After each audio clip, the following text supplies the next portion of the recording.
In section 2, we're going to look at product differentiation and planning.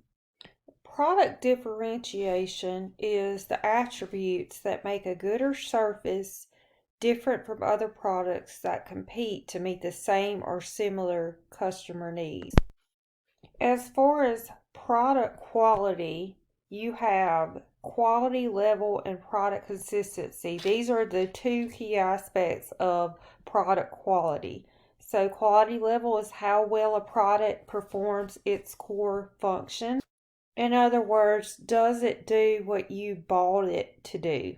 And the level that meets the needs of the consumers is considered to be the right level of product performance. And then product consistency is how well the product does on a regular basis. Does it do what it's supposed to do consistently? If there's a positive relationship between the price and the performance, consistent delivery can really offer a competitive advantage at all quality levels. Product features are the characteristics of a product that you offer, and then the customer benefit is the advantage that a customer gets from the specific product features. In a well-designed product, each feature is related to a customer benefit. It's important for a marketer to design a package of features that offers customers the highest level of value at a reasonable price, because we know that we want value and we want a good price as a customer. So this package should be designed in a manner that the marketer gains a profit from it. Marketers usually try to offer a few low-cost features that give high-quality benefits because they know that that's what the customer's looking for. Some companies focus all their efforts on one product, but most offer a number of different products to enhance their revenue and profits. Product line is a group of products that are closely related to each other, either in terms of how they work or the customers they serve. For example, GM offers SUVs, compact cars, minivans, trucks, and luxury cars. Each one represents a product line. Product mix is the total number of product lines and individual items sold by a single company. For GM, they have relatively high product mix because they have the multiple lines of brands that they produce: GMC, Buick, Chevrolet, and Saturn. Then firms can also add new product lines to reach new customers. Once again, you will hear the term balance when it comes to these two issues. The key is to find the right balance of products and product lines that will meet needs and not compete directly with each other. Cannibalization is when a producer offers a new product that takes sales away from its existing product. So you definitely want to find a balance. Brand is a product's identity that sets it apart from other products. And this can include the product name, the symbol, the design, reputation, and image.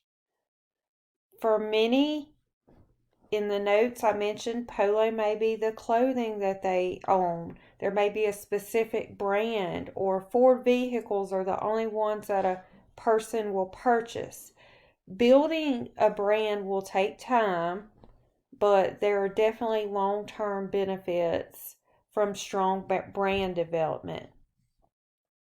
Brand equity is the overall value of a brand to an organization. And when you're looking at a brand name, it's usually a catchy, memorable name. And it's one of the most powerful elements of a brand.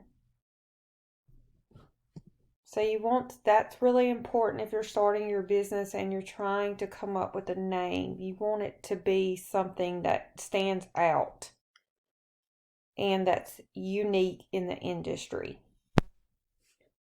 Line extensions are similar products offered under the same brand name.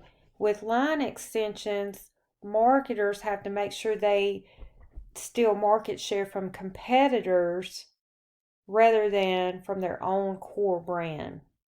With brand extension, this is a new product in a new category introduced under an existing brand name.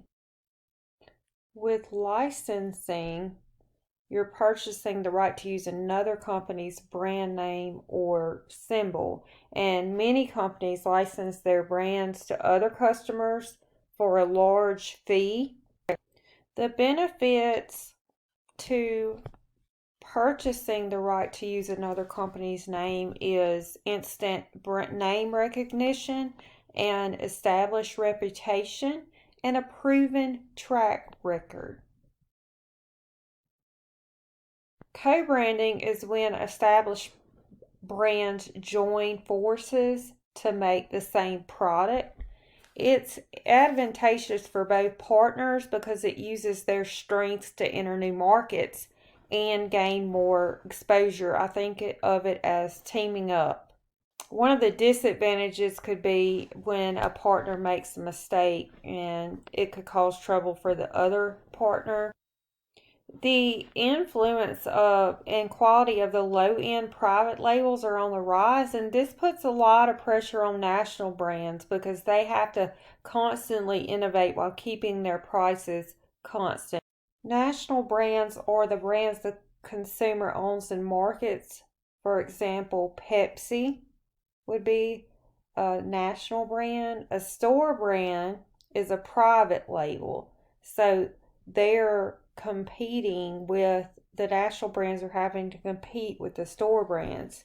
For example, Walmart has the Great Value brand. Packaging is extremely important for grocery stores and mass merchandisers. There's much more to packaging than just having the appealing colors or the flashy text. You can also use the packaging to ensure that the product is not damaged so that it protects it. The warning labels are there to tell the customers how to properly use the product and other sources of information. So when you are packaging your product, there are lots of items that you have to consider.